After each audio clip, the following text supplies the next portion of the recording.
CBS News finally confirming that the Hunter Biden laptop story is real after dismissing the New York Post reporting for over 2 years.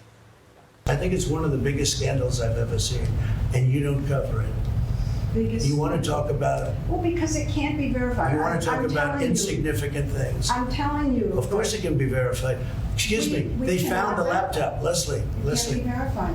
And we commissioned an independent forensic review to determine its authenticity. Just the sheer volume of what we're dealing with, it would be difficult, if not impossible, to fabricate.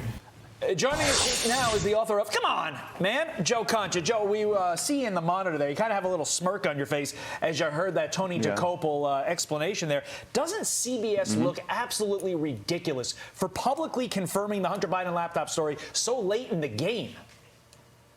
I mean, what's that line by Detective John McClane? You're a movie guy, Todd, right? Played by the great Bruce Willis when the first police officer finally shows up at Nakatomi Plaza in the first Die Hard. You want to fill it in?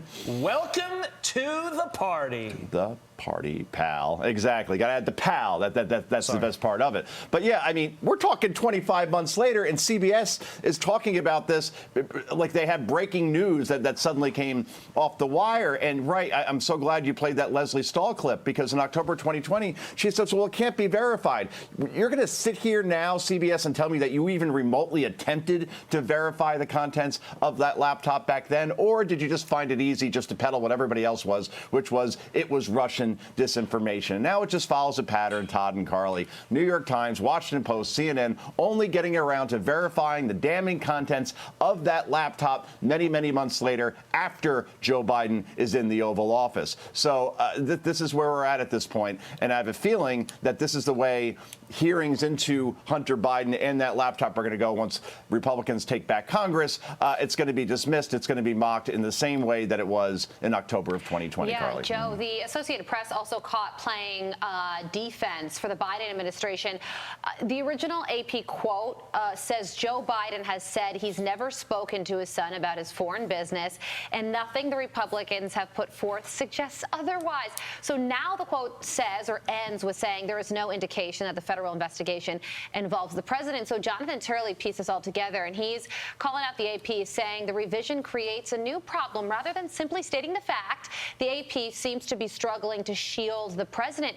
It really does seem that way, that even though they're making a correction, they're still trying to finagle, figure out a way to try and distance the president from his son.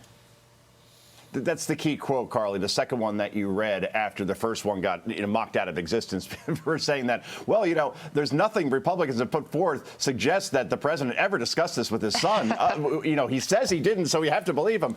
We're at 31 flavors of stupid territory now, because not only is Joe Biden discussed in those emails from that laptop from hell, but the grand jury, as Jonathan points out, has heard testimony that the big guy in those emails who allegedly received a 10% kickback on dealings in China and other countries is Joe Biden, meaning that if true, we have a sitting president who could be compromised by our biggest adversary, and may explain why he went so soft on China during his visit to the G20 last week. So, look, what we're at now at this point, as far as this laptop, you either believe that the contents are real, and Republicans and conservatives will go with that. It's Kevin McCarthy's job now to put out a case where independents and even Democrats say, oh, you know what, this is a whole bowl of wrong, and we really need to pay attention to this, because the media certainly isn't going to help him do that. He has to do this on his own with his committees as far as this, it goes moving forward with Jim Jordan. I also find the timing of the CBS story interesting, not after one, but two elections. They waited until after this midterms. At this point, why not wait till after 2024? Joe Concha, thank you, sir. I'm Steve Doocy. I'm Brian Kilmeade. And I'm Ainsley Earhart. And click here to subscribe to the Fox News YouTube page to catch our hottest interviews and most compelling analysis.